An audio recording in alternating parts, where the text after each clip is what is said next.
Hello, ladies and gentlemen. My name is Ken and I'm your host of Wrestling is Awesome. If you're a fan of WWE, you are in the right place. And if you're not, stick around anyway. We will still entertain you.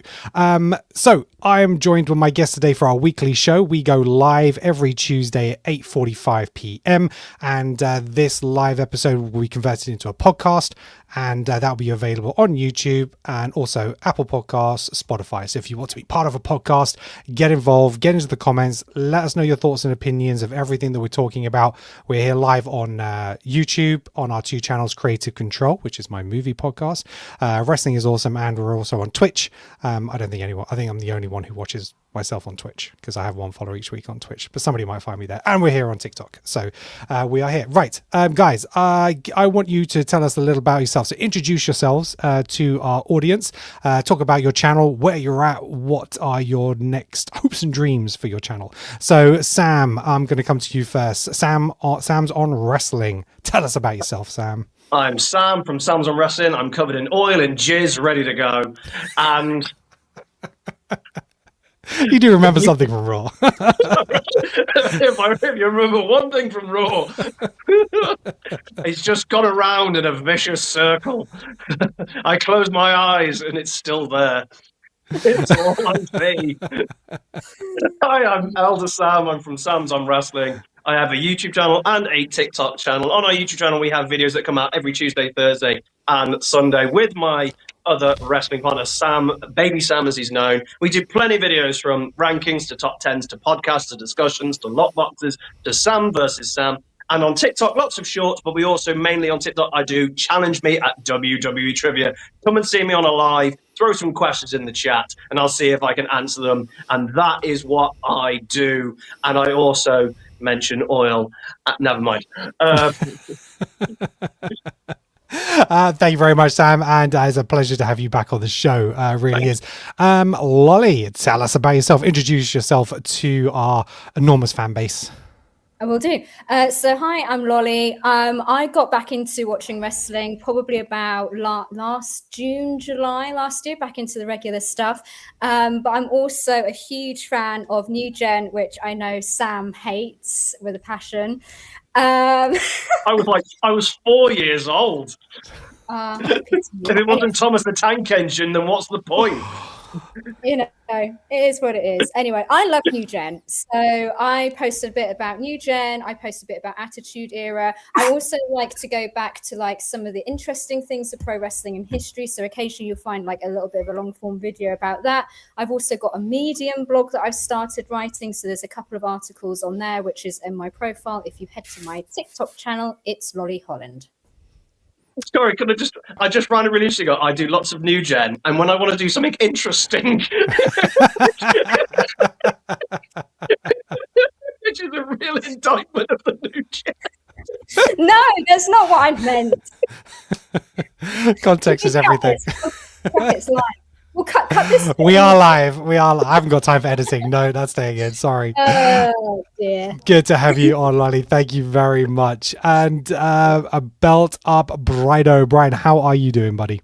I'm good, guys. So yeah, I'm Belt Up Brido. Mainly you'll find me on TikTok talking about, funnily enough, belts. I'm the elegant one of the group because I'm not covered in anything.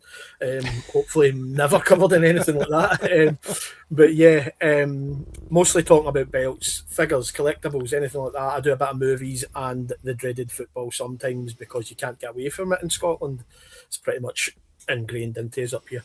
But yeah, mostly wrestling collectibles. I will post a little bit about stuff from the late 80s, early 90s and things like that because I am old and I've been watching for a long time. So yeah, find me on TikTok. Branched out to Instagram and Facebook recently as well under the same handle. Brilliant. Awesome. Well, pleasure to have you back, Brido. Thank you very much. So yeah, make sure you're following these wonderful content creators. We're all fans of WWE here, and we just come together on this podcast to talk about WWE. If you'd like to support the channel, make sure you're hitting that follow on TikTok. If you're on YouTube, make sure you hit that like and subscribe, hit that bell to get notified. And also, if you want to support the channel, we have our QR code. So we are a WWE shop affiliate. So there is a QR code up in the corner. take a screenshot, scan it with another device, and also the link will be in the description of the video on YouTube. Use that to make any of your WWE shop purchases, and you'll support the channel that way. So thank you very much. Yeah, I always forget which corner it is because I think the camera's reversed, so I think it's up in this corner somewhere. Right, so guys, let's start talking about WWE. I want to start with Obafemi and Brock Lesnar. We've got quite a lot to cover because we didn't have our show last week. So that was a huge moment last week on Raw, and I thought the way they recapped it this week and on SmackDown was fantastic. Really, really great video package. Showed the dominance. I thought it was a great promo by Paul Heyman again. I could listen to that guy all day. He's just so good. My thought process leading up to WrestleMania was like, don't announce the person, have them show up at Mania. I'm glad it hasn't worked out that way because I'd be missing out on all this stuff and all the Paul Heyman promo stuff, which has been fantastic. So, Obafemi, he's really over with the crowd. Had a great moment again with Lesnar. When he took Lesnar out of the ring this week, it was very much almost a sense of fear in Brock Lesnar's eyes. You know, he's kind of questioning himself at that point and then laughing it off before he left. Lolly, what did you take from this week's segment? Well, I'm not a Brock Lesnar fan, so any time that he's being thrown around like a piece of rubbish is great in my book, to be quite honest. But no, I thought it was a really great segment. You know, the fact that he kind of like genuinely looked quite scared of Obafemi, like he's actually met his match. And I absolutely love Obafemi. Like, I just think that guy's got so much charisma. He's got the presence, and he's just good. So I'm really looking forward to that match at WrestleMania. I mean, I can't see it going any other way other than Obafemi just completely and utterly. I mean, unless they want to kill a career before it starts on the main roster, yeah, it'd be a struggle to see it go any other way, unless it ends up in a no contest because they end up destroying the set or the ring or something happening where they're both knocked out. That's a possibility. Sam, what did you think of the name drops by Paul Heyman in terms of Dean Ambrose, Braun Strowman, those people who have come before that were supposed to take down the beast, but it never happened? They were names. They existed. On the Excel spreadsheet of Brock Lesnar's career, equal sum lost to F5. It's Triple H is letting the reins free. They're human beings who existed on the program. You don't need to be scared of them. Vince did the thing where if they didn't exist anymore to him, they're dead to me. Bye, see you later, which is the dumbest thing to do. It's absolutely fine. You're not advertising them. The fans weren't ready for it. They said Dean Ambrose like, ooh, yeah. It's not here. Oh my God. He must be returning. Yeah, bells of the ball, it's ridiculous. I was fine with it. In terms of it just shows the magic of Brock Lesnar, doesn't it? I, as people have seen, I'm done with Brock. I'm ready with Brock now to go. He hasn't got the same thing that he had before, and then you realize that if you put the right person with the right booking and the right presentation in front of him, every single person goes, oh yeah, I want to watch that. Oh, I'm ready for that. It also prays for Triple H because he listened. When Brock came out the first week, 3 weeks ago, and went, I'm going to do an open challenge, the crowd were chanting over. I assume it was the plan. The Royal Rumble would tell you it was the plan, but everyone online's going, it's got to be LA Knight. Yeah, that's true. So let's just say it was LA Knight. They changed the plan. They went the right decision. The booking's been great. Watching Brock be scared, as it were, or at the very least intimidated. Yeah. And they really hammered that home in commentary, saying he's now the underdog. That worries me slightly. Yeah, I wasn't a fan of that. Because the minute you say someone's the underdog, that makes it seem like they might win. It has to be Obafemi. I don't think it'll be a no contest because it's WrestleMania and they don't really do those anymore at WrestleMania. I am, at the moment, weirdly looking forward to this maybe the most at the moment because it's probably got the best booking as a whole collective so far. Yeah. Brian, are you surprised by the pops that Brock Lesnar's been getting? Because he has been getting a lot of pops when he comes out. The crowd kind of then still chant over him, but it's not just a straightforward, good guy versus bad guy. They've still got Brock Lesnar fans, or is it just the entrance? They like to see him appear, and that's the draw. he is a draw. He is an attraction. As much as I am possibly more over the whole Brock kind of Suplex City kind of situation, he is a draw. Brock Lesnar is a massive name across multiple sports. But I think it's more now because Oba is here. Oba is coming out as a formidable force against him. People are actually looking forward to that. It's not Brock coming in and squashing somebody. We haven't seen this kind of like intimidation type thing since they had the Bill Goldberg stuff, which yes was a bit of a mess, but we haven't really seen that kind of thing. Brock, as we've said before, I think it might have been Sam that said it before, that Brock is generous with putting people over. He's put over Cody quite recently. I think it was 3 times. So he isn't afraid of doing that kind of thing. I don't read into this thing about Brock demanding to win last matches and stuff like that. No. I think it's just because this is exactly how they should be booking like kind of part-time or bigger attraction wrestlers. You don't need to be near the title ring. I know I am not a big fan of part-time champions, but this makes this match an attraction. It makes people want to see this match. This is exactly how Brock Lesnar, if he's going to be about, should be booked. We should have big matches with up-and-coming stars or stars that can kind of enhance themselves a bit more. This will, hopefully, this will elevate Oba to the very, very next level. The man has, just strap a rocket to him and let him go. There is so much potential here with Oba Femi. If they mess this up, it will be one of the biggest fumbles they've ever had. I don't think they will. But I just think this is perfect for what Brock Lesnar should be doing at WrestleMania. He's not near the main event. He's not near the title picture. And he has an opponent that we are all, I think most of us, even if we're not massive Brock fans, want to see this match now. It's something on the card that we will sit down and be interested in. Yeah. Yeah, and like I say, I think the support package they put with this made it feel like a main event match, but like you say, without a title. So they've really kind of delivered that. They've talked about all the different news outlets and how they covered it, you know, and what they talked about in terms of the impact. So, really, really well done. Brock's back again on Raw next week at Madison Square Garden. So we'll be interested to see how they approached that. Just jumping over to the comments. So Chris says, wasn't, as you know, Obi fan last few weeks has sold me on him. Yeah, I think he will. I think if anyone was unsure or maybe not necessarily familiar with his stuff in NXT, then he will win you over. He is just that charismatic, and I think it'll be nice to see him a little bit more time on the mic because he is very competent on the mic as well. So hopefully next week we'll have a little bit more of a verbal exchange between him and Brock, which would be nice. Chris said Paul didn't mention Brock losing to Roman either, so no, he did cherry pick the people that he kind of destroyed, but yeah, he didn't mention Roman, he didn't mention Cody either. Right, let's talk about Randy Orton and Cody Rhodes. So like I said, we weren't here last week, so we couldn't talk about the devastating attack by Randy Orton on Cody. I think it's something that a lot of us felt was coming, but as I said in our chat, it's not WrestleMania season until Cody bleeds, so it was something that was going to happen, and he's put him out of action for a couple of weeks, give him a bit of time off before WrestleMania. So this week, obviously, Randy came out and gave his explanation, which was absolute facts. He said, he's enjoyed the fans singing his song. He's been giving back to the kids and the younger fans, but it means nothing. It's empty. It's about the gold around his waist and how many championships he gets as part of his legacy. Referenced legacy a couple of times there, so I'll be interested to see if you guys think that will lead to anything.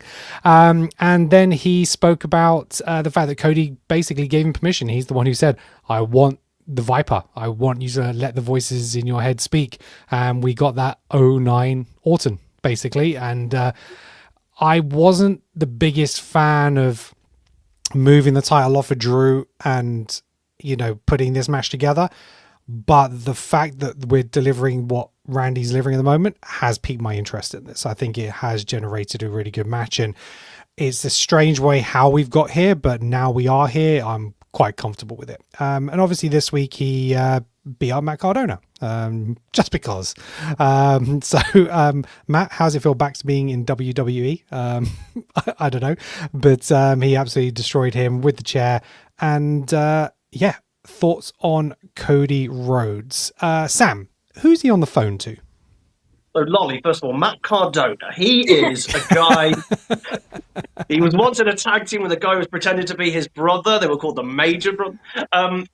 I don't really know. I really hope it's not Ric Flair. I really hope it's not. Can we just stop the mystery angles? It's the mystery of the week. Just 20 seconds. I'm watching WWE's become Scooby-Doo. Yes. It's ridiculous. Like, unveil the masked man this week. I just don't. I love a mystery angle. I friggin' love a mystery angle. I am all about a mystery angle in WWE, but we've literally had just four yeah. in 2026. I don't need a mystery angle in this. This match is fine on its own. Randy is killing people on his own. He doesn't need a friend. Yes. That's fine. Or has he just heard that Ted DiBiase Jr. has been got off? He's not going to prison. So I was like, are you available now? Come on, Teddy, let's do it. I genuinely don't care. That's a point well made. Intrigue, some podcast, some discussion. I couldn't give two figs. It's on the phone. It will add nothing. It will add no layers. Randy and Cody is the match. I was happy for Cody to win the title because I want Cody Randy for the title. Cody wanted Drew to win the championship to give some like ebbs and flows, which is fine. I would have had Cody win it on a pay-per-view. I would have had him win it in the Elimination Chamber, personally. I would have gone that route instead of having the boring Royal Rumble and Elimination Chamber is the way you get to WrestleMania. Because Drew McIntyre was in a feud with 5 other people. Would have been way more interesting to put it in the Elimination Chamber. He would have been punished by Aldist. And you could have had Randy turn on Cody there, WrestleMania, blah, blah, blah. Yeah. It doesn't need this phone call malarkey. The beatdown was fantastic. I really enjoyed Randy on SmackDown this week, and who would have thought the best segment was him with Jelly Roll? Yes. What? Where did that come from? That was really gripping. It was really good. Fair play, Jelly Roll. Did they look through the SmackDown roster and went, we've actually got nobody who could talk to Randy like an old friend? Randy's got no friends on his side of the roster. Jelly Roll tagged with him at SummerSlam, right? That's close enough. Yeah. It was really good.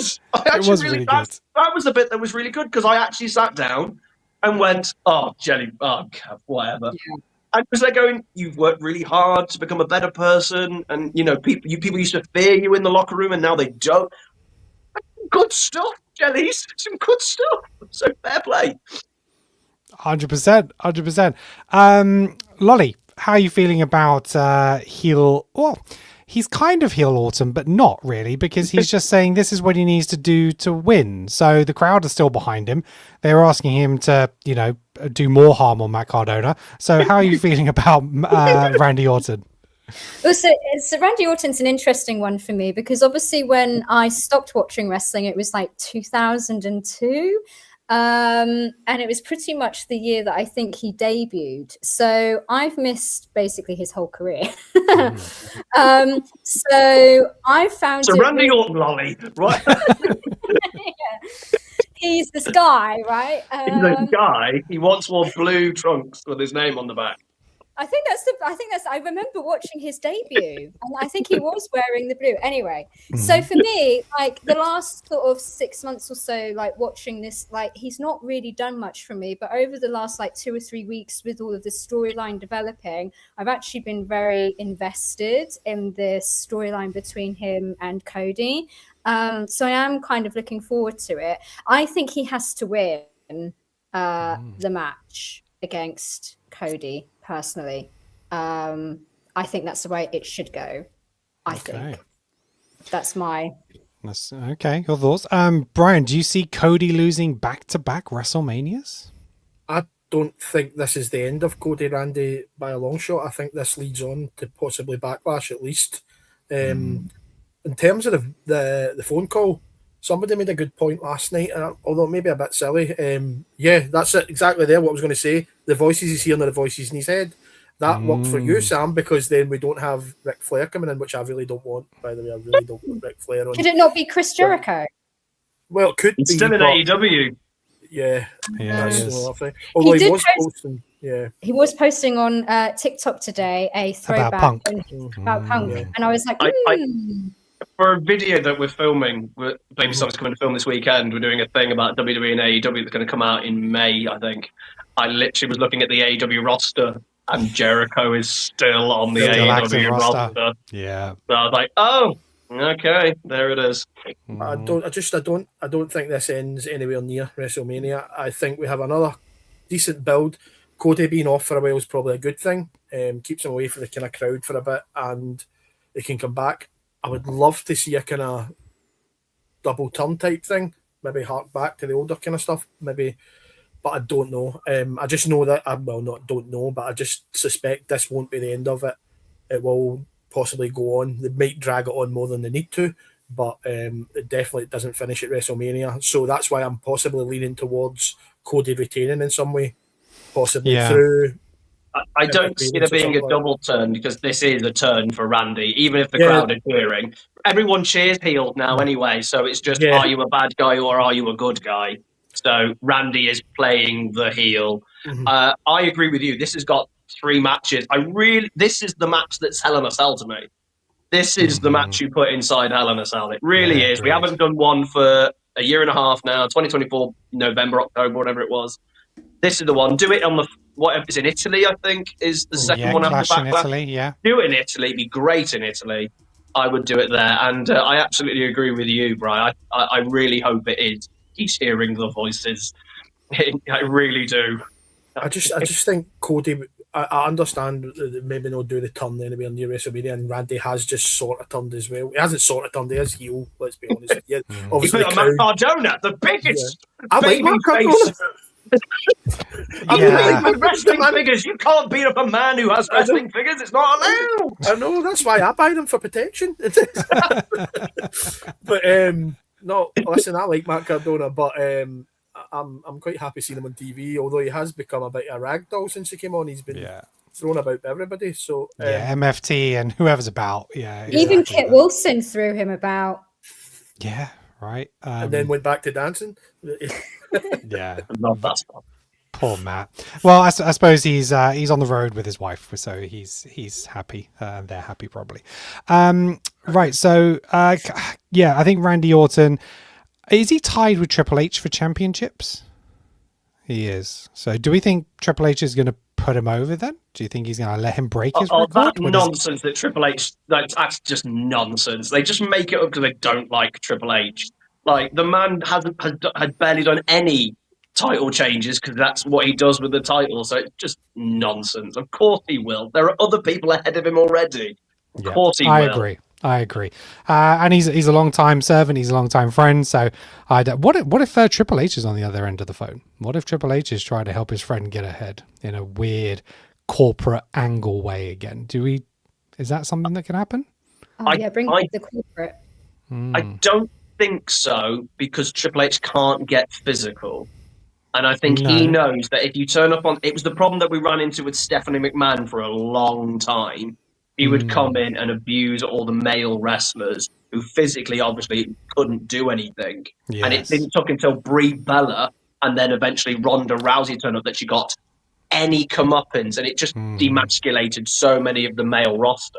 And I think Triple H would run into the same problem. If he comes in, there's no comeuppance for him because he can't get physical outside of being fired, and everyone knows he wouldn't be fired. So if you compare it to like Vince got humiliated all the time, for example. Triple H won't be able to. So. But that'd be his shtick, right? Touch me and you're fired. So he's in a position where potentially he could threaten people. But again, there's no end goal there. There's no end goal.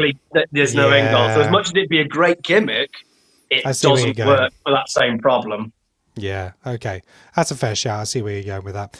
Right, let's move on to CM Punk and Roman Reigns. So, the promo last week, I thought wasn't as strong. I thought it was very much a repeat. Gosh, wipe it off, Sam. Wipe off the oil and jizz. I think that, the promo last week was a little bit flat. Kind of the same things were being said. But It's the thing now that very slippy now. It's not flat. It's slippy now. But CM Punk came out to cut a promo on how he was embracing being old. That's the thing that stuck with him about what Roman Reigns said. He said he doesn't dye his hair like Roman, and he started to run his mouth about Roman. He ran about the Usos, and also how he beat Jey Uso. So Jey Uso really had a chip on his shoulder this week. He came out very, very angry, got in Punk's face, and CM Punk offered to throw down for the championship. He was like, let's go. But Jimmy stepped out, told Jay, let's back off. This is OTC business. And even Jay was like, well, where is he? Roman did his appearance, told Jay and Jimmy they had to leave his ring. But then Jay flew out, took out Punk, and then quickly the OTC followed up with a Superman punch. But Jay was egging him on. He was like, come on, smash him. And he was convincing Roman to get more and more physical. And he did. He snapped, and we got a spear. We got a powerbomb through the table. And Roman coming out strong in his new white t-shirt. But then the show closed out with CM Punk laughing and saying that he doesn't need any help. Again, harking back to the fact that Roman can't do anything on his own. So, Lottie, you mentioned this a few weeks ago about how Raw continues to close out without a match. And this has been 4 weeks now, or at least 3 weeks, with the same, with the same kind of ending. It was a little bit more physical this week. Did that make a difference, or is this run getting a bit tired now? How did you feel about this? I think it made a bit of a difference, to be honest, because at least there was a bit of action going on to because the annoying thing with when they just close it out with just the promos, it's just you've had nearly 3 hours of physical stuff, and then you just go Whereas I like it when they end a program where you're just oh my god, I can't wait to see what happens next. And I feel like you lose that when you have the ending with promos. And that's why I'm not a massive fan of it. At least with this one, you get the promos and a bit of, tomfoolery, I suppose. But yeah, it was interesting one. I mean, I felt a bit offended at one point when obviously Roman was calling him old, because I was like, I'm not that much younger than You're so old. You are so old. Can't believe how old you all are. You old people. I was like, well, how old is CM Punk? And I was just like, well, how old am I? I'm not old. What are you talking about? And then I was just like, well, how old is Roman? I was just having a bit of a midlife crisis with that one, to be quite honest. But are you sure you're not past midlife? Maybe you're that old. I don't know. I don't care now. There's only 7 years difference between them. It's ridiculous, isn't it? CM Punk is 47 and Roman's 40. So it's the same age as Roman. Yeah, what's he yapping on about then? It's so stupid. But yeah, I enjoyed Punk's promo. Obviously biased because I love Punk. I really enjoyed the promo. I thought it was great. I absolutely loved the fact that he was egging Jey Uso on. And the bit at the end, because he was trying to get into Roman's mind, and he's happy Roman snapped. So I'm interested to see how that progresses up at WrestleMania.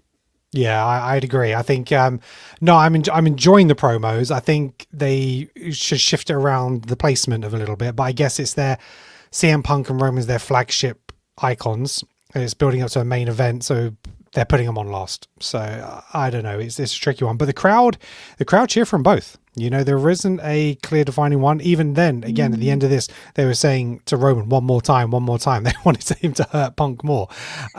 So Brian, how are you feeling about this feud? Because there's not a real clear heel or face in this, is there? No, for the first couple of weeks, sorry, am I on? Yeah. First couple of weeks, Punk got a little more dark with some of the stuff.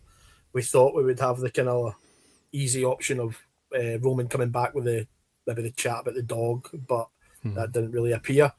I think this was a wise move this week. I thought it got a little bit weaker last week, a bit like yourself, Kenan, but this week I think it was better because it got a bit more physical. I do believe as it gets towards the match and Mania, it does need to get a little bit more physical from both sides. It helps Roman that way. I don't think Roman is bad on the mic. I just think he's a little bit weaker in terms again of that than Punk, and maybe I mean out of the two, so is Jimmy, I believe, is probably the strongest out of the two. But Jay came back with his usual kind of angry Jay and that kind of thing.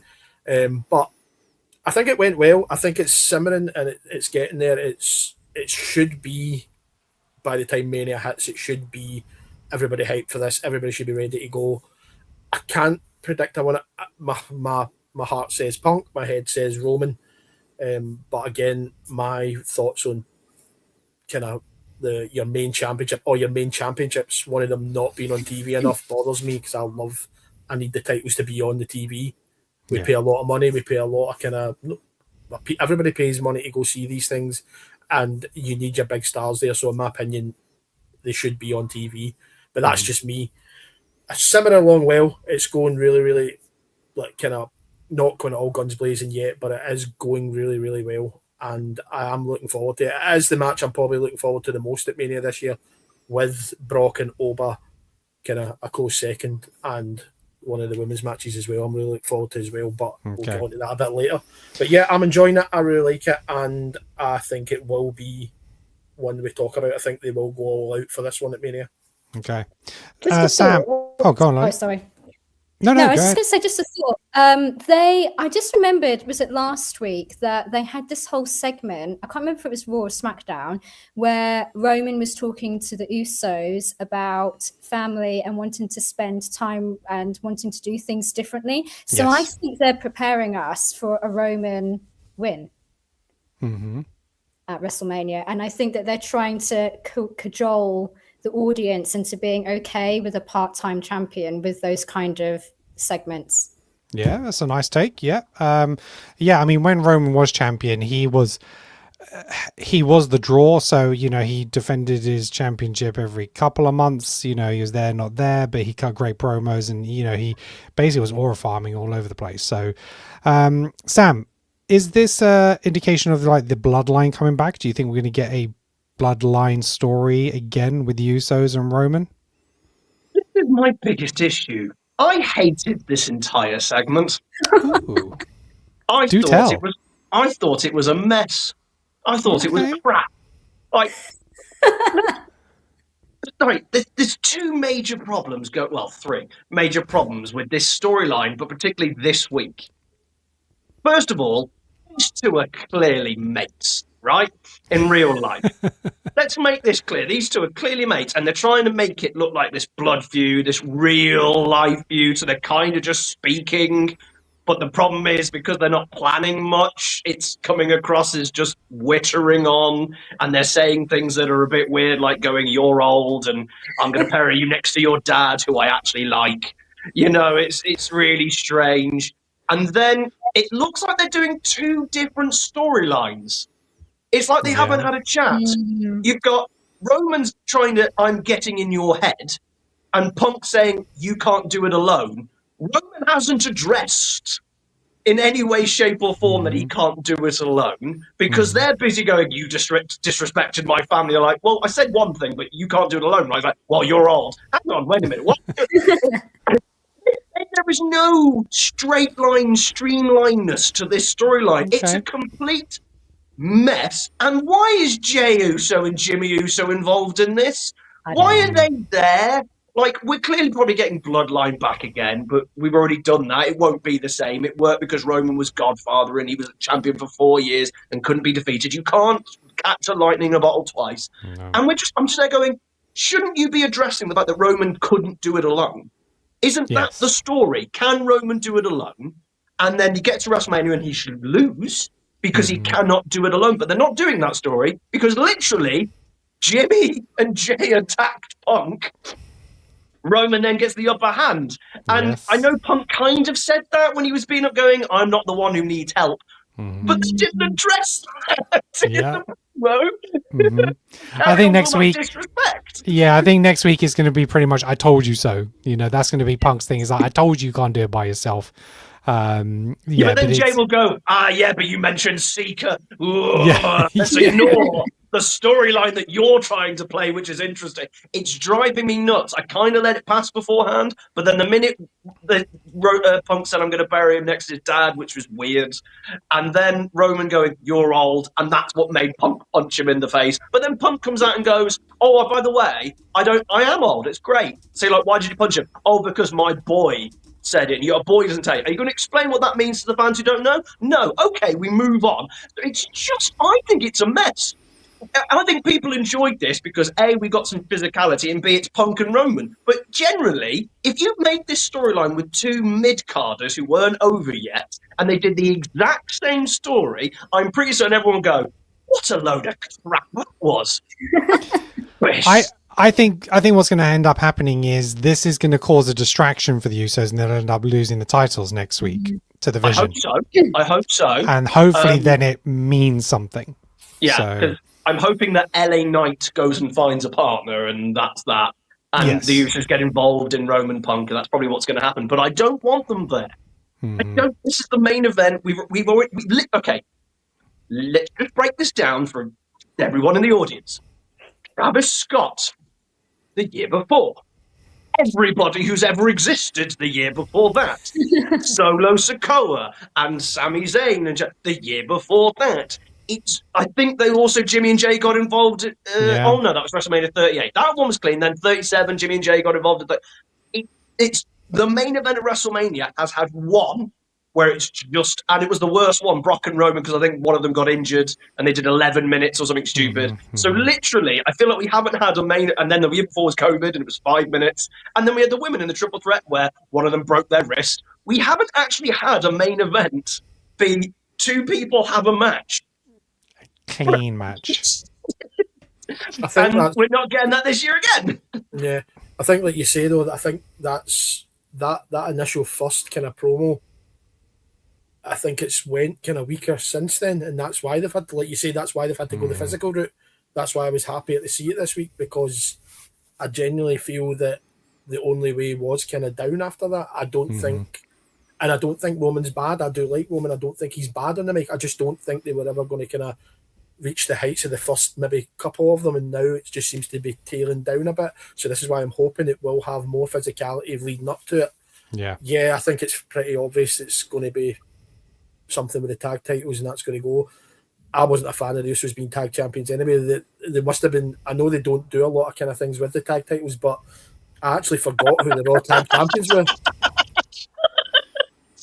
Understatement. I know, but I actually forgot who tag champions were on Raw. I was like, I can't even. And the thing is, I seen them. I seen Jey Uso come out with the tag title live, about 5 feet from me, and I still forgot who the tag champions were. They are that kind of underused, is what you say. Is that because you fast forward through the yeeting like I do? Yeah, I was in front of them. I was there in front of them. He was there. I just can't. Again, the physicality thing is probably what they need to go just now, and then maybe tail it back slightly the week before. But I just think it's went down a little bit just before them. But I still think it will streamline the story. Just pick a lane and go with it, because I think the Roman can't do it alone is a great story for a babyface. Because Roman is meant to be a babyface. Yes. And it would make him go, oh, maybe I need to do a heel. Maybe I need Jimmy and Jeff. That's interesting. But they aren't going that route because Roman has to look strong. Like, that's the thing. Look at Brock and Roman right now. I feel like Roman cannot, his character that he's presented, can't look weak because he's the babyface. I just think he needs to look weak. And I don't think that's working. I think they will get there. I think what will happen is the fact that Punk will call him out next week and saying, look, you couldn't get it done on your own. And Roman is going to be like, look, you boys aren't listening to me. I told you to leave the ring and you didn't. You got involved. And it maybe will then push him to push them away to go solo. But there's not that many weeks left. And obviously they're only appearing on Raw. So stuff has to happen. Right, let's talk about Drew McIntyre and Jacob Fatu. And this is, you know what, this is why I love wrestling, okay? Because you have a situation where Drew McIntyre drives a car into Jacob Fatu, shatters his windscreen and pulls him out. Everything's fine. Yeah. Love it. But you have Seth Rollins come out and hit Paul Heyman and he gets arrested because there's a restraining order. So this is Jacob the magic. didn't have a restraining order. He He doesn't didn't know the have law. to. If you are a wrestler, you do not get arrested for GBH. Matt Cardona, arm broke, for instance. Doesn't matter. It's fine. You're contracted. It's the funniest inconsistency that I absolutely love about wrestling. Is it doesn't matter. Security come out. Sometimes they get involved. Sometimes they stand on the outside of the ring. It's so strange. But I love it at the same time. It is so funny. But Drew McIntyre. I mean, I thought that he was going to be taking some time off to go filming. It's after Mania. Right. It's Okay. after Mania. Oh, So okay. So why Take the title off? him why then? take the title off him? Is it just because he wasn't they meant to didn't be- think? he wasn't meant to be champion at all. That's Right. the thing, right? So if we're going to go with what's happened backstage, and I believe this because it sounds like everyone has said the same thing, Cody wanted Drew to win the title at WrestlePalooza. They said no for reasons. And Cody kept pushing for Drew to win the title to give some ebb and flow to make it less boring. The plan was always Cody versus Randy for the WWE title. So Drew literally just got given a title. And that is also fine. I think we've forgotten as wrestling fans that you're allowed to lose the title before WrestleMania. I'll just refer WrestleMania 17, regarded as the greatest WrestleMania of all time. The champion 1 month beforehand was Kurt Angle, and he ended up in a mid-card match that was thrown together the week beforehand.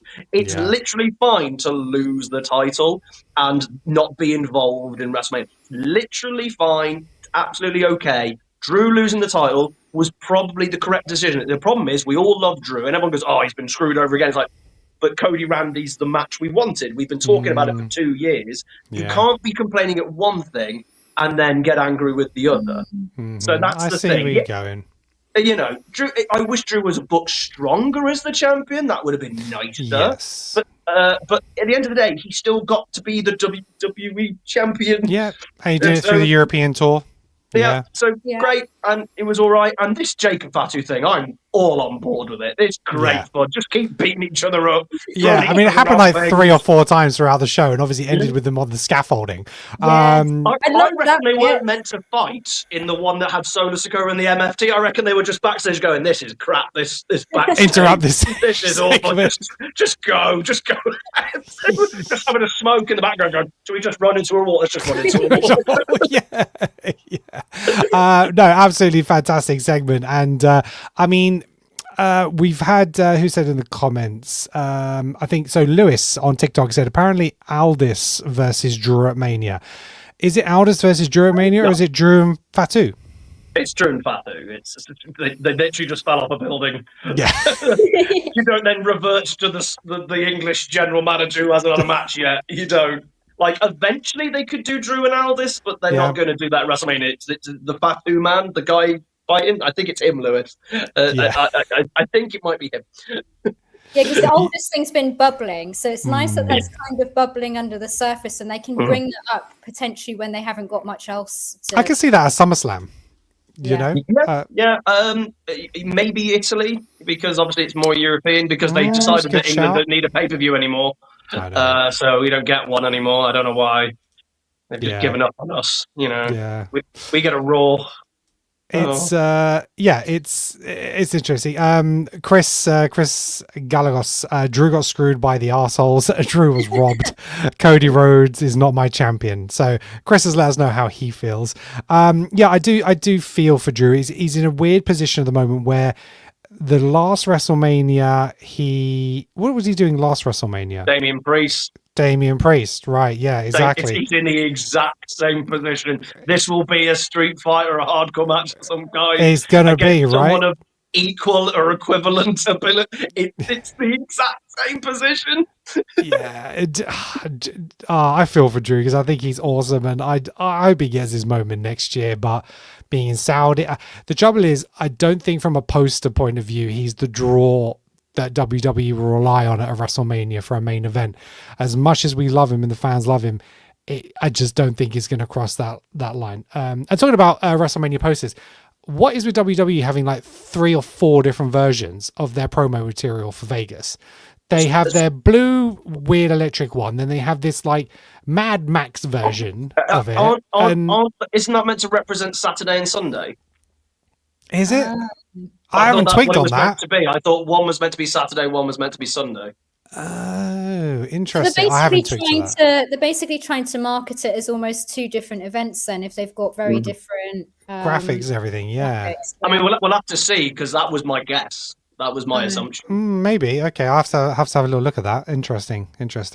Okay, so They are awful though, aren't they? Particularly the Mad Max one. Yeah. They are the terrible. Mad Max one is awful. Like, did you see they put the AJ Lee and Becky Lynch one up? Yeah. And I don't know who Becky Lynch is facing, but it's not AJ Lee. They're so oversaturized, those photos. They look awful. Absolutely awful. WWE are famed for their art departments and their marketing. They are probably some of the best of all time. The art department last year got it a little bit wrong, in my opinion. You know, when they did the Clash in Paris and they had like the Starry Night. But Starry Night's painted by Vincent van Gogh, who's a Dutch artist. He's not even French. They've actually just had a new head of art creative, I think, join. I think I saw it on Twitter. So degree at least. I don't know if he's responsible for this WrestleMania stuff or if he's taking over afterwards. So how we need to know middle class is this podcast? How middle class? We start going on. Do you know what? I heard the good that came out of Prokofiev. What's a Prokofiev? Hey, we're reaching all levels of fan base. Hang on. I think we need to lower the tone. Let's go to the Glaswegian. Yep. How are we feeling about Drew, Brian? Listen, again, my problem with Drew losing wasn't Drew actually losing. It was the title run itself. The squash v Sammy did nothing for me. Yes, I got to see Drew with the title. That was really cool. But yeah, it just seemed a little bit kind of flat. I understand they should have probably done it at WrestlePalooza if that was the kind of idea that came out. But otherwise, yeah, it's probably drawn me in a little bit more now. Mainly because of the two people involved. I think that's down to them. They have taken it and ran with it. If you know what I mean. In terms of throwing people off buildings, things like that, did somebody not kill somebody during COVID by throwing Rey Mysterio off a building or something? During Baron Corbin. Yeah, so that kind of happens. We see that every now and again. There's been people with that kind of thing and setting fire and all sorts. I think Kane set JR on fire once as well. So, isn't the rules that you can be thrown off the building and be fine, but if someone backstage hits you in the back of the head, death. No, you're out. You're out. You're out of the elimination chamber. I think Rey Mysterio lost an eye at one point and it grew back or something. Yeah, yeah. Those WWE medics, they're a talented bunch. Talented bunch. Recovery times are great, Wolverine style stuff. But I like it. It's drawn me in more. I'm enjoying it a little bit more. But I think that's more down to the two guys. I think they're doing great work. Like you say, they probably did just throw themselves and insert themselves into that promo that was going on backstage because it was dying. They probably couldn't find Danhausen or Speed at that point, so we'll just throw Drew and Jacob back in and let them do it. I think it'll be a good match. I think it will go well. Drew will obviously go away after this for a while, and then we'll see how it goes, how long he's away for. Yeah. I don't think it's as bad as last year. I wasn't really interested, like I say, with the Drew thing. Last year with kind of Damien Priest, I kind of lost interest in Damien Priest quite quickly after he lost the title. Yeah. That's maybe just me though. But like I say, it's going really well in terms of the build, and I think it is due to the two fellas that are involved, and credit to them with that. We'll just talk about the ending of SmackDown in general, though. Like, everyone's been talking about, we want Attitude Era, and could it be more interesting, and all that. Randy Orton Pillmanizes Matt Cardona in a big brawl. You think that's going to end, and then suddenly they're still brawling, and we've got this big climactic fall. Like, come on, they literally did two big endings of SmackDown in the same segment. But what I loved was security were like, Randy, leave. Then they all just left Matt to go see what's happening outside. Did Randy go back and finish him off? He's done the other arm. Yeah. Matt Cardona's going to be there next week like this in two cars. Oh no, Kane will push him off a stage. Oh no. I mentioned Seth Rollins there. So obviously Paul Heyman, again, another great promo from Heyman, delivering against Seth. The fact that he was out there alone, he had no one to back him up, but he's a man. He's standing there doing his business. Seth come out, and then he kind of let him know that he's got a restraining order on him. So the police took him away, but he came back, knocked him out. Well, not knock him out, he knocked him down. Police arrested him, and he was grinning like a Cheshire cat. This is like exactly what I wanted. So where does this go? How does Seth get to WrestleMania if Bron Breakker's not going to be fit, or do we think he's going to be back in time? Sam, you've got thoughts? So I've got three things. This one, apparently Bron Breakker's at the Performance Center. So ooh, good.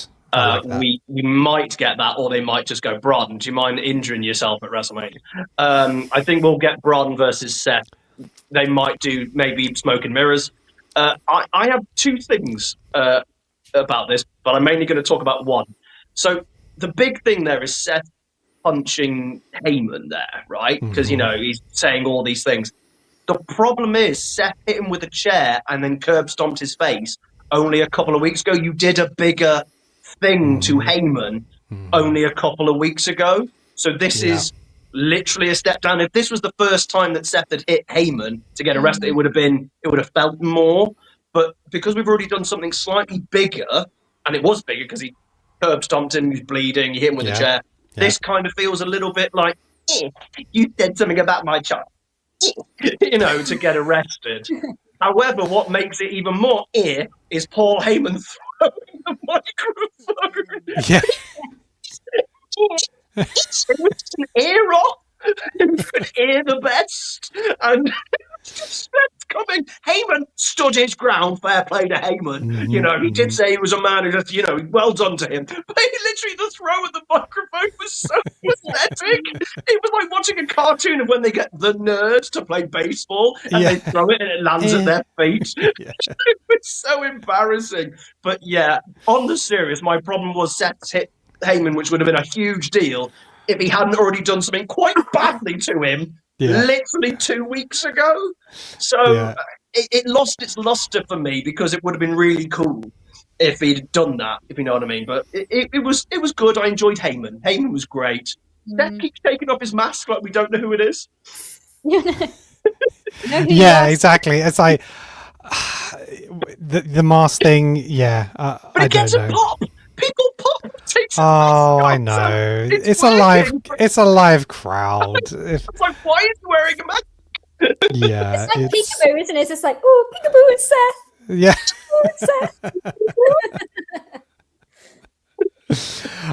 Right. Okay, that's Seth and Paul Heyman. Brian and Lottie, have you got anything else to add about Seth and Heyman? I'm a simple. Paul Heyman's. Sorry. On you go, Lolly. I was just going to say that I just really like Paul Heyman's promos. I just think he's a master on the mic, and that I just really enjoy it every time he's on the mic, basically. Or when he's throwing. Yeah, throwing the mic. I like Paul Heyman, the person. See his character. Paul Heyman does exactly what he's meant to do. I hate the Paul Heyman character, but that's the point. I hate. See the bit when he's talking to like Nick Aldis and things like that, and he's like, "Oh, you're going to do this. You're going to give this tag title match next week. And you're going to do that." I want people to hit him, so I'm a simple man. When people hit Paul Heyman, I enjoy it. So it's I like that. So it works for me. The mask thing is really a bit grating sometimes. Not sometimes. Every time now it's grating, and like you say, it could lead to the point where somebody comes out with the mask and boom, I'm Bron Breakker kind of way. That's what I'm hoping they actually do. Yes, that'd be cool. Lewis on TikTok said, I saw a post, Heyman ready to be SmackDown GM and Aldis ring return.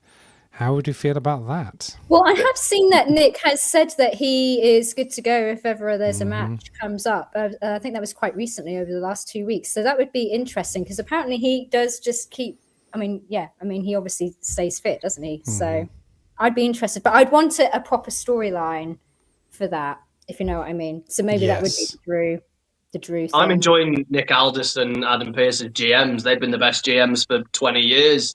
since Eric Bischoff, and I think they're fantastic. I think Paul Heyman's chemistry with Adam Pearce is phenomenal. Like I could actually just watch those two kind of have an argument, like watching your dad argue with your uncle, and you're going, "Oh, all right, Jesus, right, all right, let them sort it out. I ain't getting involved in that." And I think Nick Aldis has been fantastic. I have never seen a better babyface GM. He's phenomenal. He's great. Yeah. No one has ever done it the way he has done it, and it works so well because he is an intimidating man, and he he punishes them, but he also gets things done. And I think he's great. I've loved every second. I want him to wrestle and carry on BGM. Okay. Right, let's head over to the comments. So Goated Hardy Dog said, who is Seth and Gunther fighting? So we've just covered Seth, but who is Gunther fighting at WrestleMania? We predict it with him a bit, haven't we? We predicted a few weeks ago that he might be facing Rey Mysterio, and maybe there might be a retirement match there because he was facing Dragon Lee.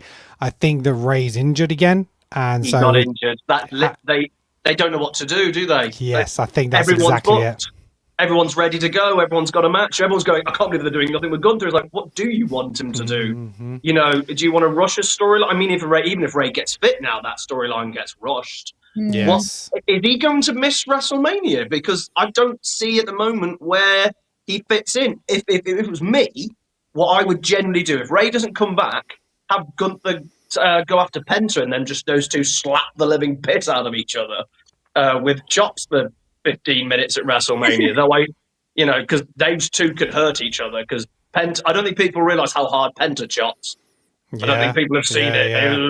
So if he can't find anything, just do that. Or, you know, they might do a big multi-man match because I think Siobhan Evans is going for it. If you're an American viewer, Siobhan Evans has been talking about the IC title, not on your camera, on our camera. We've seen it. Yes, we saw it, So I maybe go that route because other than that... Yeah, because they've got the open challenge, haven't they? So it makes sense that the Intercontinental could be a multi-person match because, you know, Dragon Lee said he wants another rematch. So Dragon Lee, Gunther in the same match. It's not a bad shout. Siobhan Evans, not a bad... LA Knight, maybe. LA Knight, maybe, yeah. What about LA Knight versus Gunther? Could we... Is there a story there? Because LA Knight doesn't have a match. I had a weird feeling that they were going to take the tag titles off the Usos and LA Knight was going to get a partner. That was what I thought they might do. Because who else... LA Knight and Gunther. No. Oh, I've just worked out who the partner is. It's Tom Bloody Brady, isn't it? It's bloody Tom Brady. Yeah, because they had that football match over the weekend, didn't they? Giselle's ex-husband, yeah. Yep. They did the whole thing with Logan Paul, so Lewis said Nighthausen. I'm all for that. Give me Nighthausen. 100%. I'd say that. Sam was absolutely distraught because of what he's worked out. We'll just give him a few minutes to collect his thoughts. Lewis, I wanted Gunther versus Braun. I mean, that's a match we'll get eventually, but the story is Seth versus Braun at the moment. Gunther versus Sheamus, Braun match. I mean, if Sheamus is ready to go, he'll always put on a banger. He's injured as well. Oh, is he injured as well? Okay, so no bangers from Sheamus.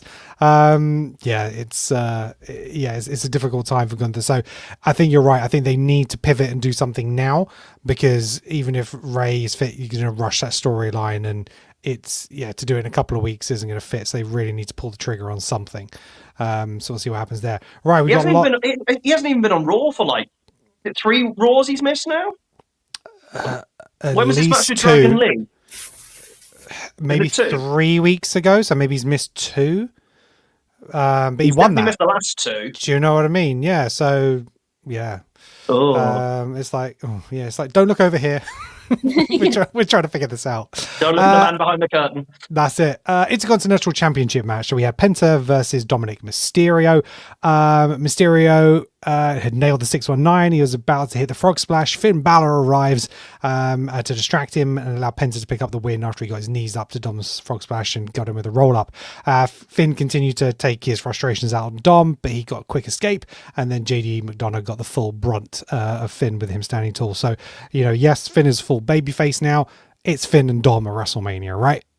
What kind of match do you see it being? Do you see a stipulation type of match, or is it just a one-on-one? And how do you keep the Judgment Day or JD out of it? Does JD kind of warm up to Finn and become the special guest referee? I don't know. How do you see this playing out? I don't. I don't see them putting any kind of major stipulation with it. I think it'll just be the two of them. The only thing I can see is just for the reactions, like I say, is possibly Demon, but I don't think I would not put any money on that kind of way just now. It would be, like I say, it would be cool for the reactions, particularly Dom and like Liv and things like that. But I just seen it being a singles match just now. I think Finn coming out last night was going to kind of the most obvious kind of run-ins we expected in the whole show. I think everybody could see that. Even I predicted that, and I'm terrible predictions. But yeah, I think it's the only thing I'm a little bit shocked is there wasn't an Intercontinental title involved. I didn't see Penta taking it before Mania, but I'm actually quite glad it has happened because Penta is finally getting a little bit more of a kind of little bit more engagement, a little bit more of a push in that kind of way, and he's doing really well. His entrance and everything he does, I really enjoy. I've liked Penta for a long time. I do watch a lot of the other company. Are we allowed to say that? Yeah. I watch AEW and a lot. But, I knew that was coming. I knew set that up there. But I watch a lot of AEW, so I'm really, really a big I'll be all in. Yeah, we're all in, except apart from attending. But yeah, I'm happy with what it is. Let's say the only shock is it's not for a kind of title. But again, there are guys out there who don't need a belt. I don't think Dominic Mysterio needs a belt to be interesting in any way. And so I'm happy with how it's going. I think it will be a good match. I believe it just will be a normal one-on-one with the Judgment Day kind of ringside, particularly Liv and Dom, depending on what happens with kind of Liv's match and things like that. But we'll see how it goes. Would I like to see the Demon? I don't know if it would be overuse, like I say, if it would be overkill just for using the Demon again, last appearance against Dominic. But it's WrestleMania, isn't it? You know what I mean? You never know. Lolly, Dom versus Finn for the AAA championship? Right, so obviously Dom is still cursed, isn't he? So until that's lifted, you are cursed. Until that's lifted, I can't see Dom winning anything. So, and or things will just go wrong backstage for him, or if he was meant to have people helping him ringside for the match, maybe they get delayed, or this, that, or that.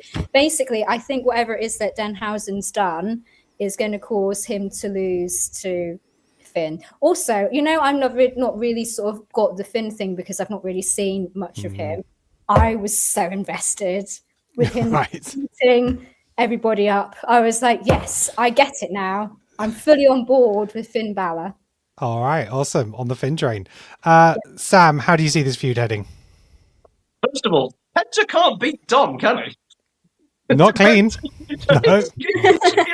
Penta can't do the Dom thing. I think he loses every match, or if he wins, somebody's got involved. He was about to lose that match. It was clean. There was no one involved. He was going to lose that match. Like, Penta sucks, apparently. Let's be honest here. He's like going to lose. Yeah, I mean, JD just this little distraction on the outside, but it's not like he really got involved. So, yeah. It would have been a clean win. So it turns out Penta, terrible IC champion, an awful human being. No, but this feud, it will be a straight singles match. I'm the opposite. I think the Demon is weirdly a lock. I think it'd be, as we all know, I have the problem with the Demon because he paints his whole face, which means he paints his nose black, which makes him look like a puppy dog. So we all know that there's a problem with Finn being the Demon with his little puppy nose. The problem is, I can see this match at Mania being flat. I don't know what's given me that vibe. Okay. I don't know if it needed the title so that the win, there's a reason to win. I actually think they should do the AAA title, but then again, then you're defending a title not on an AAA show, but then again, they have done that before. Because Dom did do it randomly against somebody no one knew. So I think they should, but I don't think they're going to because they've not mentioned it No. in any way, shape, or form. So I'm worried that this match is just going to be in the middle of the card. It'll be 12 minutes. We get the demon entrance probably, and then they do a thing because Liv's going to be busy. So the only thing I can see here is Liv and Steph is night 1. This is night 2 to get Liv involved. Yeah. Because you wouldn't have it the other way around.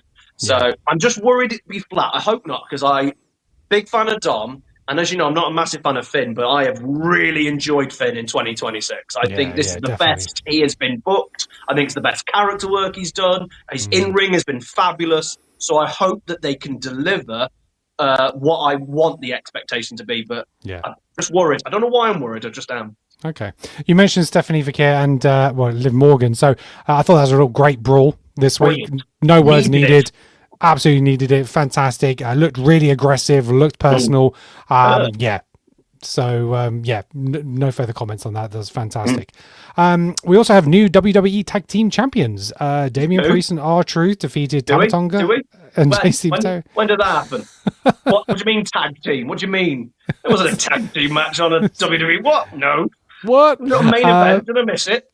And also, I mean, it might have been obviously the character, but like, Damian Priest looked genuinely surprised that they won that match. He didn't know. Right? Didn't know. I'm certain he didn't know. He's like, he was looking, seriously? He was looking to someone to break up that pin. Yeah. He was looking. He was waiting for the run-in. I am certain of this, that he did not know this. And I think if that is true, that is brilliant. Yeah. Any thoughts on this? I mean, it's a fun run. It's we did it 2 years ago with him and The Miz. Right before WrestleMania, and then they did the ladder match, didn't they? Yeah, we've already done this. Like, where is this going? Like, the SmackDown tag division was one of the best things going about a year ago. Yeah. And it's just been decimated with terrible Wyatt 6 rubbish, which I'm really disappointed at, because when they debuted, it was incredible. MFT's maybe, I'm sorry, one of the most boring factions ever. They are so dull. They are ruining Solo Sikoa. It's dragging him down. Agreed. And I'm not even a massive fan of Solo, but I think he's being dragged.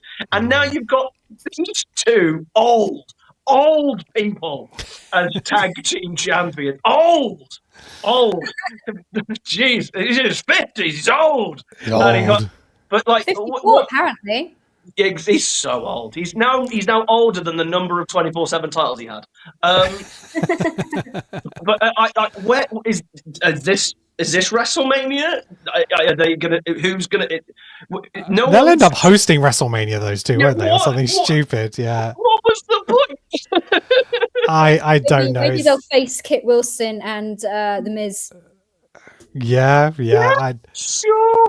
Why not? Yeah. So can I so just say the Miz may be the funniest actual wrestler. Oh, he made a ladder pratfall genuinely funny. Yes. That's how good the Miz is. He made a genuine pratfall with a ladder that was obviously going to happen actually funny. So Fair good. play. He is awesome. Right, there's a bunch of stuff to get through, so let's just rattle through some bits. So we've got AJ Lee and Becky Lynch. That's official at WrestleMania. I started to like the Becky Lynch promo, and then it turned into pantomime. AJ Lee came out, stood on the table, and then Becky Lynch was like, "You skipped right into my trap, you dope." Oh, so cringe. I don't care for this match at all. I have zero fucks left for this. I mean, the fact that AJ won, have a win at WrestleMania, run back at when was it? Survivor? When did she Elimination Chamber? Elimination Chamber. It's just weird. I don't know. Does anybody care about this? I will tell you why. Well, she won at Elimination Chamber because it was in Chicago, and she's losing at WrestleMania because she's part-time and they need the title off her. Hopefully. So this is what's happening. Why is this not a stipulation? Why are we not doing a stipulation here? Even a submission match. It's set up for a submission match. Becky keeps tapping. Yeah. I know it means the babyface tapping, but she can do that thing where she holds on and holds on and holds on, make AJ look great. It's so obvious. It's there. I don't do a thing. Yeah. I Why love is Becky Tom Lynch. Brady going to be in the Logan Paul thing? Brian, you love Becky, do you? I love Becky Lynch. I think Becky Lynch is, again, Becky Lynch is one of these people I think is phenomenal away from the TV. This Oh, is yeah, why I yeah. love Becky Lynch. She, again, I'm probably a bit biased because Drew does this really well as well, away from the actual TV shows, where more wrestlers should do more work. It doesn't. It could add so much to it. You mean That's like why I think- Ricochet? Oh yeah, Ricochet. Ooh. we'll not touch on that. But yeah, in the right way, if you're going to be very clever and you're actually intelligent enough to do it, like Becky Lynch is, not Mr. Bald Fraud. You know what I mean? I just think she's going to carry this properly. AJ, I still don't believe he's anywhere near ready to be doing title matches at WrestleMania, even if it's one of the lower titles. But she is still a draw. She is a name. Yeah. So they'll get it out there. Will it be a classic match? No, but I like Becky Lynch, so I'm happy enough to see Becky Lynch at WrestleMania. So that works for me. It won't work for everybody, but like I say, I've loved Becky Lynch for a long time. I think she's fantastic, and her character works there. And I know it was pantomime, but I like that for Becky Lynch. I just think everything she takes, she turns into kind of gold nowadays. So that works for me. It won't work for everybody. I know this match won't be on everybody's kind of must-watch kind of cards, but for me, I'm looking forward to it. Just to see Becky hopefully win and take it from there. I like Becky when she's a little bit more methodical. This ranting one where she kind of is almost delirious. I'm just not on board with that part. It just tips over the edge for me a little bit, and it's just a bit too much. She's clearly parodying Mr. President, isn't she, in a lot of ways with the stuff she says. So I think she's trying to push that as much as possible and go that kind of I'm borderline insane kind of way. Not kind of that kind of way. I'm losing my marbles kind of way. But that works for me. So I'm cool with it. Lolly, any thoughts on this one? Not really. I'm not really that bothered about it, to be honest. Same. Which is a shame because I like Becky Lynch, and I don't mind AJ Lee from what I've seen of her.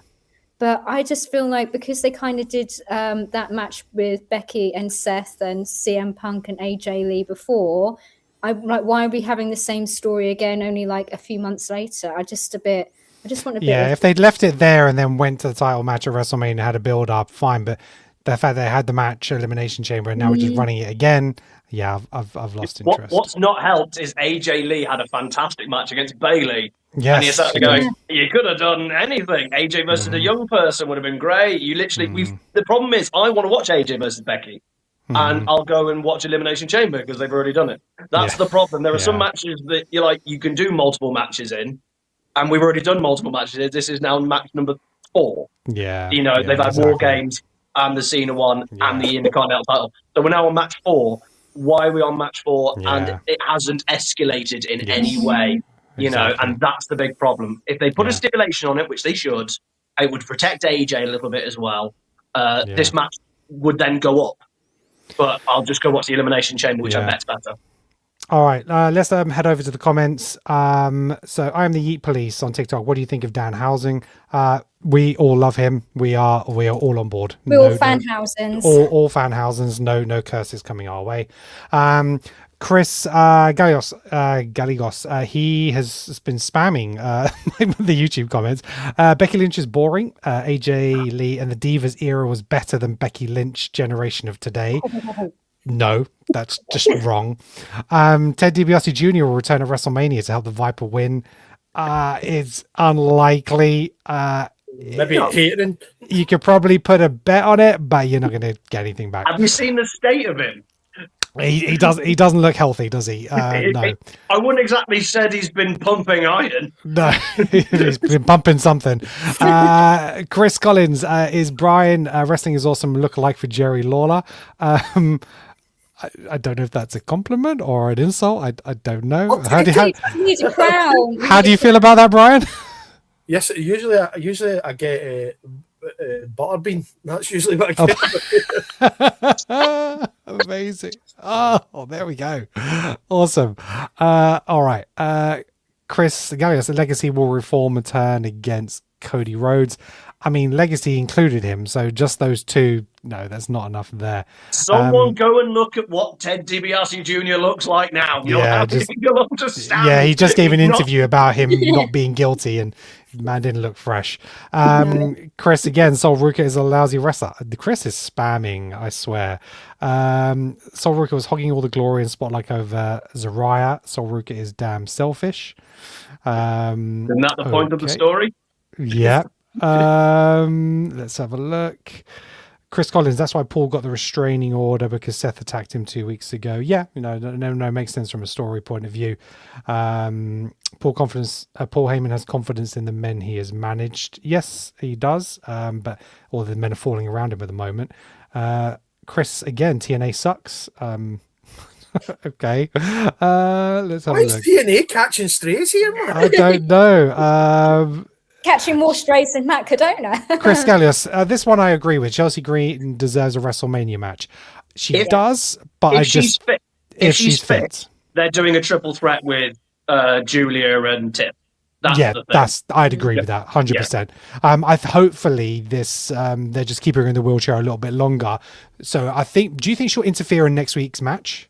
Because it's Julia versus Tiffany Stratton for the US Championship next week. So I'm thinking she's going to be out there in her wheelchair, stand up, bootleg is fine, get involved, and it'll end up in a triple threat.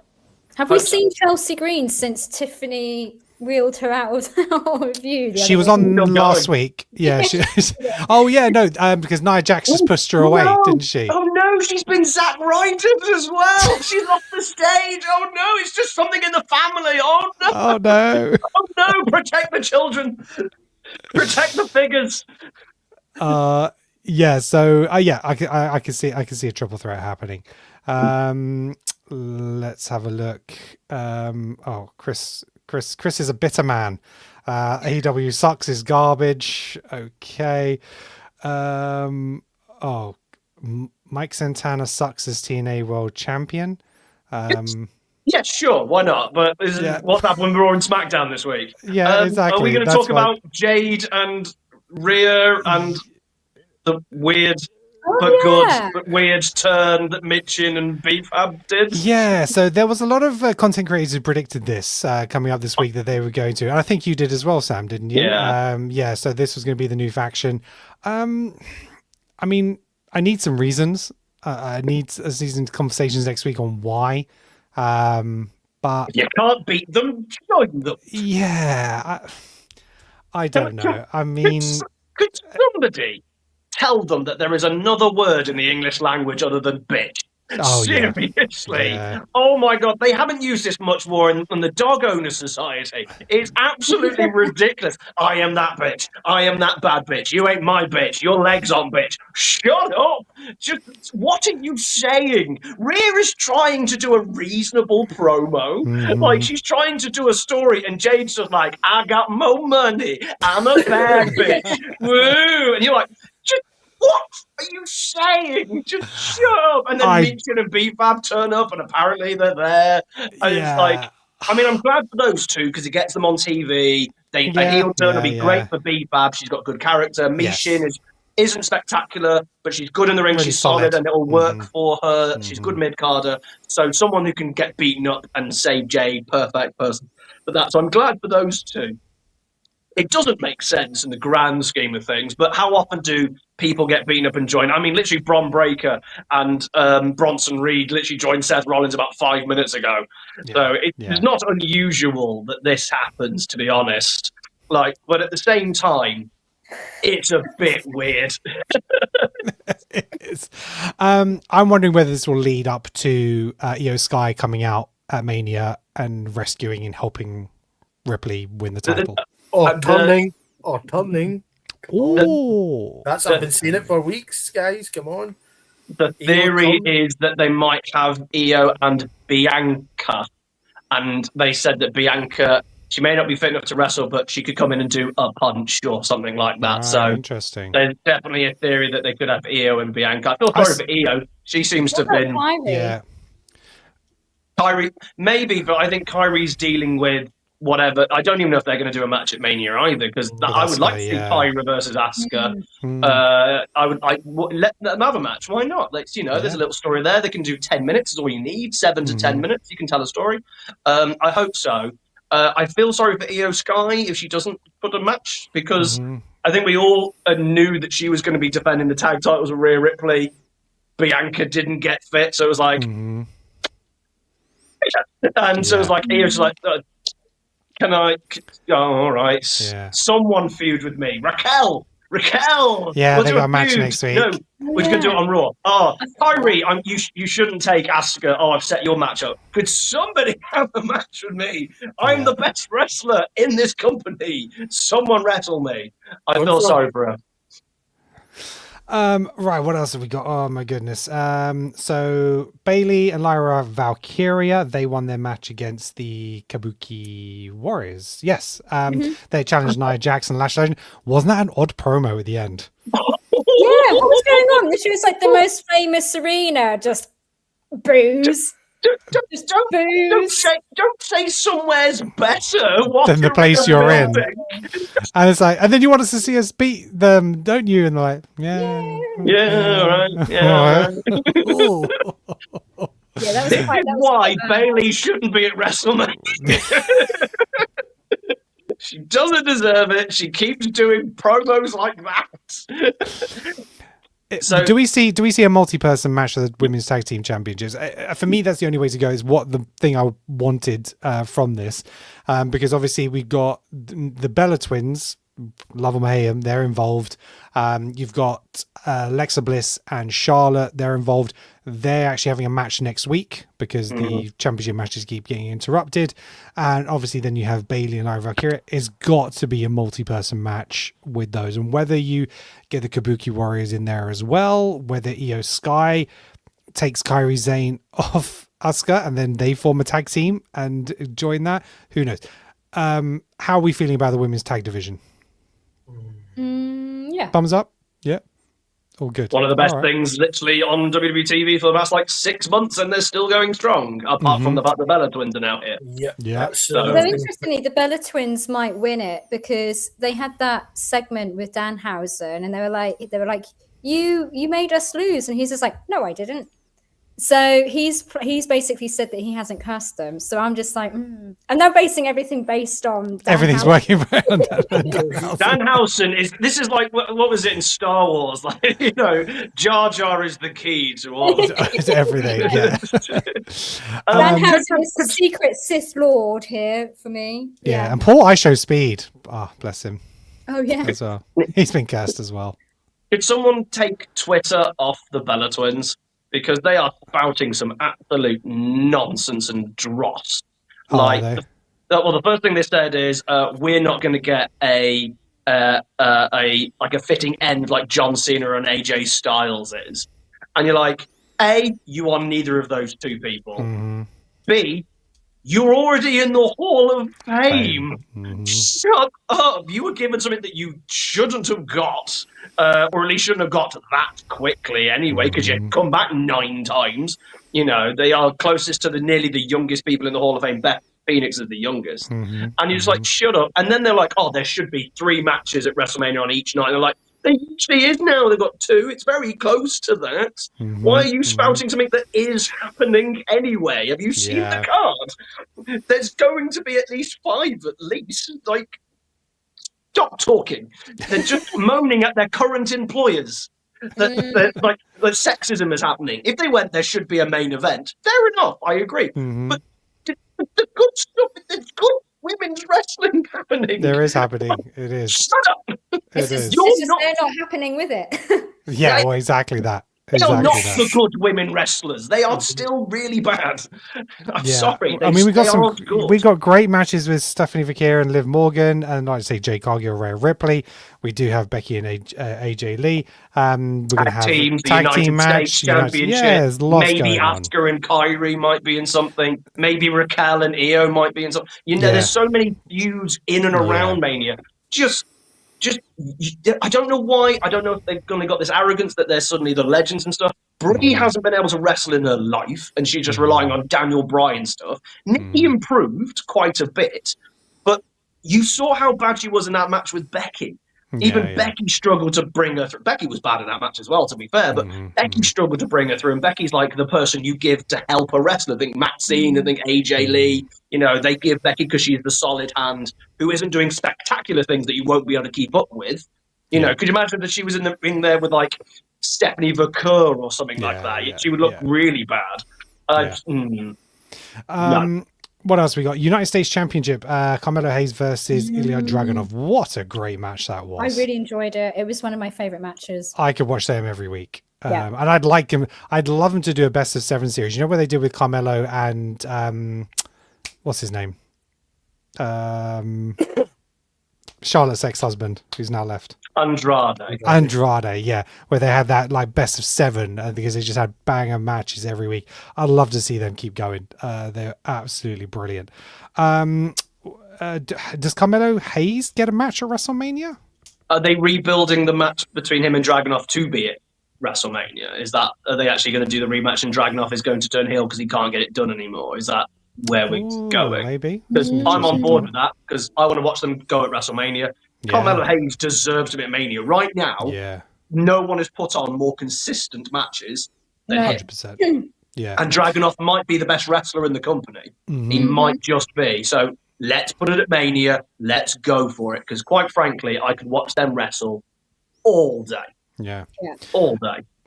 Do we expect to see Sami Zayn versus Trick Williams at Mania? I think that's the match they're setting up, right? Yeah. Yeah. Okay. And do we think Trick should go over? He will. There's your double turn. That's the double turn. That I'm pretty certain that match is set up to double turn. Okay. I don't know how, but that match is setting up for a double turn. All right. Javon Evans defeated Grayson Waller. Grayson Waller is actually underrated in the ring. I think he's actually works really, really well in the ring. He's just stuck in a very awkward position. I like the stuff with him in theory, but with the New Day, he is kind of lost at the moment. He needs to do something different. Motor City Machine Guns defeated Fraxium, and then let's talk about the Poetry Slam. I loved it so much. Talk to us, Lolly. I just loved it. I just love the poetry. Also, and this is it's a bad joke, but I was just I was saying that maybe they should have a SummerSlam poetry. Hey. Hey. But I really enjoyed it. But I was still a bit confused. Obviously, like I don't mind Jelly Roll. I don't really know anything about him, but I was just a bit confused how this just suddenly appeared, if you know what I mean. Why suddenly there was like beef. I mean, I'm not complaining because I think it's quite funny, but it just felt like a bit forced upon us a little bit. I actually don't know the build up to them having this conversation in the ring. Didn't Jelly Roll come out on a SmackDown and Kit Wilson came out like he always does to call him toxic, I think. So Jelly Roll basically came out and he was just like, we all like you, Kit. And then he did the thing and then Kit was having none of it. But even that felt a bit like... Why? Random. Yeah. A bit random, if you know what I mean. Yeah, unbelievably, this is going to get Kit Wilson at WrestleMania. I know. You know, they've got a match next week, Jelly Roll and Kit Wilson, and it's great that he's getting this little push. Jelly Roll, he just seems to be that guy now where WWE will pull out occasionally. So, did he do the music for last year? Or no, that was the year before. Scott. Oh no, that was Scott. Oh yeah. Thanks for that. Tune.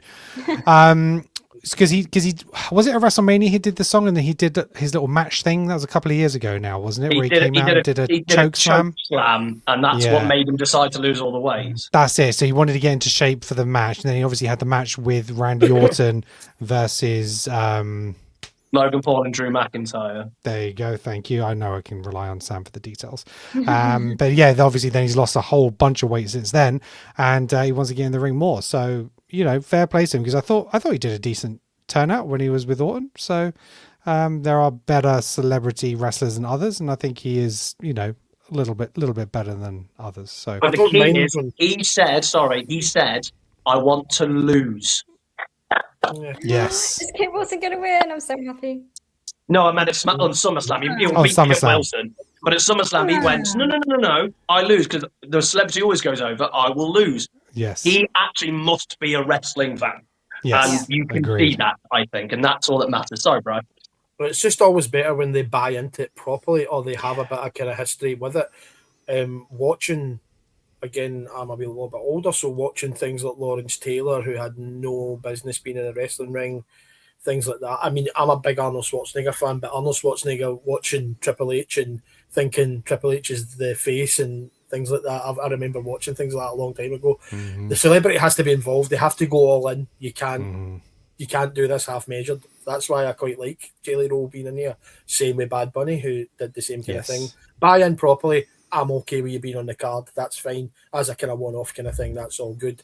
It's what eventually sold me on Logan Paul a bit more. Is now he does a kind of more full-time schedule and is doing. He's phenomenal in ring in terms of what he does for picking it up at such a kind of later stage. So yeah, for me, I'm cool with Jelly Roll being there, and yeah, Kit Wilson at Mania. I'm all in with that as well.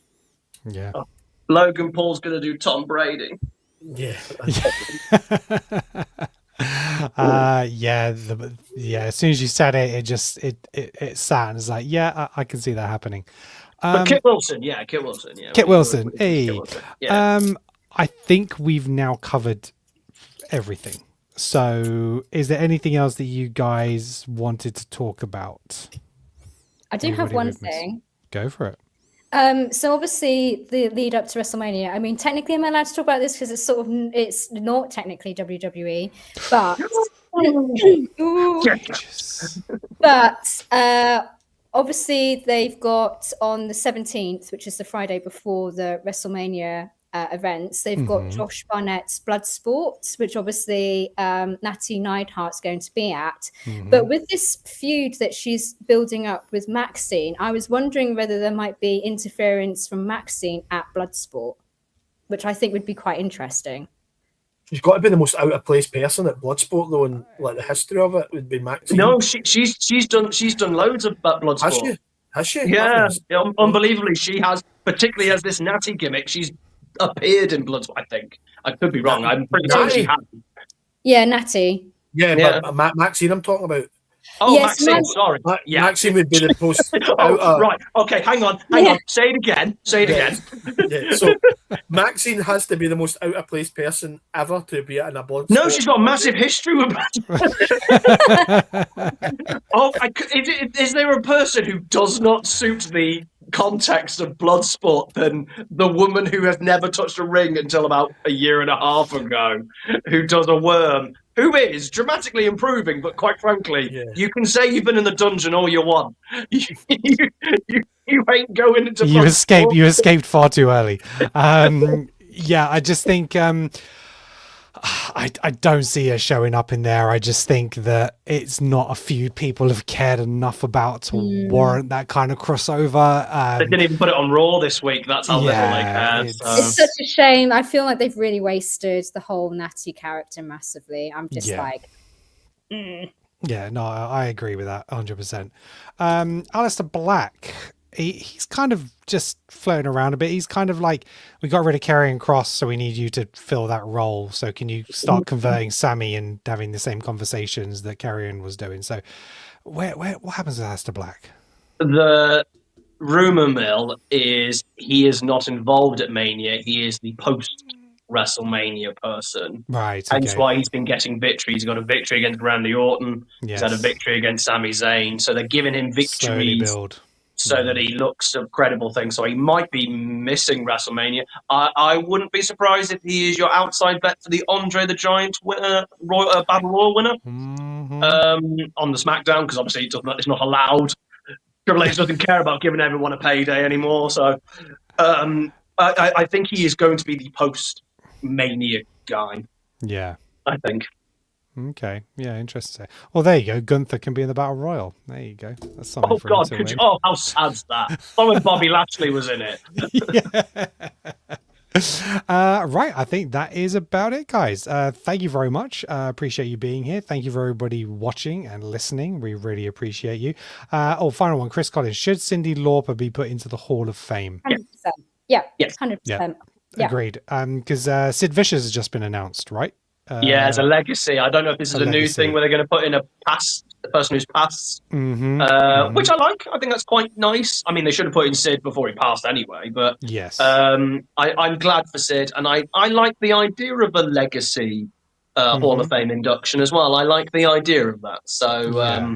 I like the idea of what they're doing at the moment, which is a male, a female, a tag, Yes. and then a legacy. I could get on board with that as a nice four every format. year. Yeah. Are they doing a legacy rather than a match induction this year? Then I hope so, because that was nonsense last year. But that might be the fifth thing, because you think they might do 5, but that was just a nonsense. Particularly Brett's face. Did you see that? Don't you dare! Brett, that was Triple H. It was worth it just for that. I loved that. I actually thought that was the best bit of WrestleMania weekend. I genuinely loved that. Anything for somebody to have a go at Triple H, I'm cool with it, and for it being my favourite wrestler. I just love Brett. I love the fact that he just doesn't hold back what he thinks. You know exactly what you're getting with him. You know he's just going to say what he thinks. I bloody love it, and you're never going to persuade me otherwise. The man's a lunatic. He's not. He's an absolute lunatic. Is Bray in the Hall of Fame yet? He's not, is he? No. Okay. That'll come. Yeah, it's because Sid only passed this last year, hasn't he? Yeah, we did a power rankings because of Sid passing. Yeah, so it's a very quick turnaround for that to happen. It's just strange sometimes how some are put in quite quickly after passing and others aren't. But like I say, he's been, I guess, around a lot longer. There's plenty of time for Bray to happen. So yeah, has Eddie been put in? Oh, he's the year after. Yeah, it was the year after, wasn't it? Yeah. Okay, fine. Yeah. Right. Have they announced, or when will they announce who is going to induct them?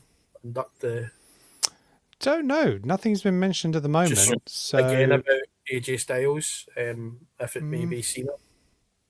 Yeah. Can we get on Anderson to do Sid?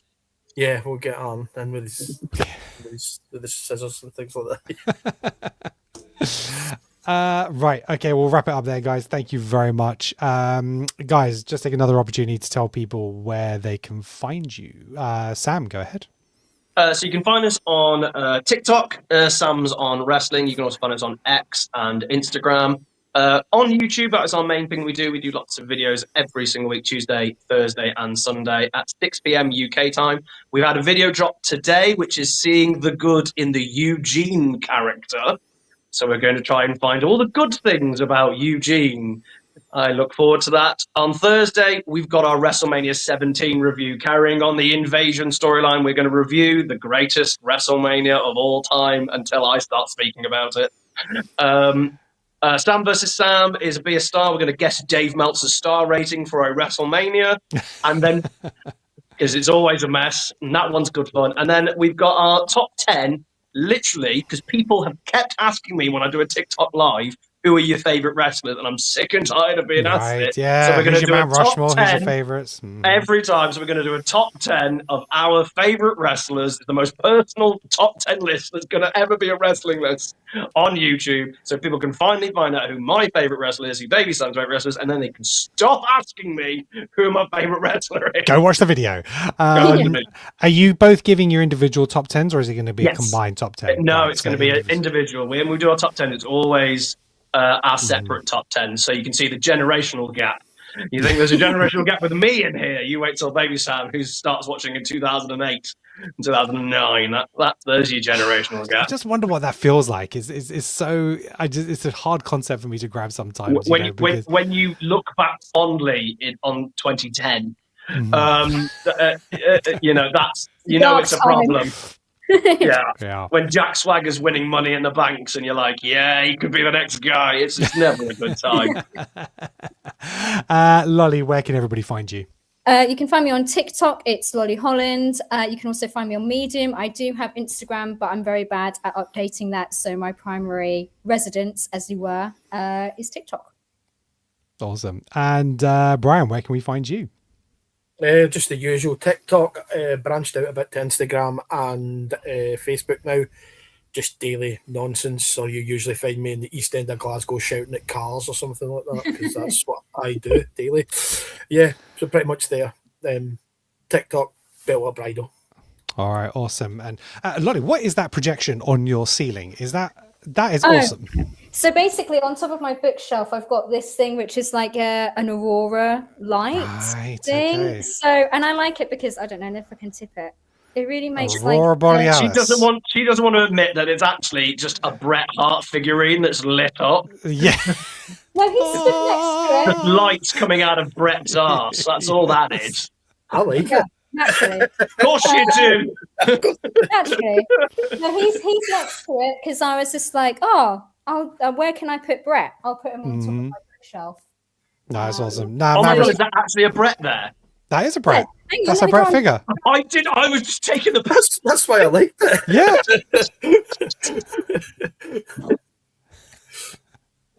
Oh my Awesome. God. Awesome. Love it. Bret's in my top 3. He is. I've got all the time of the day to talk about Bret. It is a Bret figure, Sam. Let me put it back. Oh.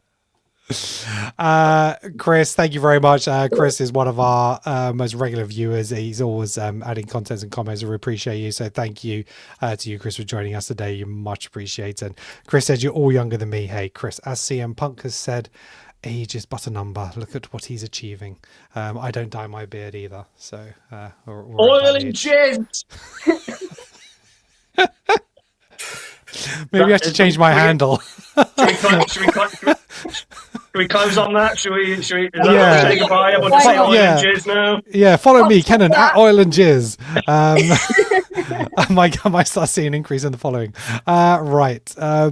Right, that's it, guys. Thank you very much for being here. Thank you for everybody for watching. Make sure you're hitting that like and subscribe on our YouTube channel. Make sure you're following us on TikTok. I'm going to do some unboxings, actually, some videos, because I thought, what am I going to do on TikTok? So I got these, you guys have probably seen them. The strap belts. Packets, WWE strap belts. So I'm going to do some unboxing of these, try and build a collection, and then if I hit a certain amount of likes on that individual video, I'll start doing a bit of a giveaway on these as well for people watching. I thought that'd be a little bit of a fun thing to do, try and do a little bit more engagement, because I just don't have Sam's capacity to do like knowledge-based stuff at all. Yeah, no, that's it. I chime in whenever I can to watch you, because so often I'm either at work, or sometimes I'm actually on the drive home from work, so I'll have you playing on the car, so I can't get involved in the chat, but I'm there and I'm watching, and you're awesome. So no, keep it going, my friend, keep it going. You got to remember, everything I do is pre-recorded. Apparently, everything I do is pre-recorded. Yeah, just people have no faith. No faith. No faith at all. Right. Thank you very much, everybody. And that's it. So until next time, thank you very much and peace out.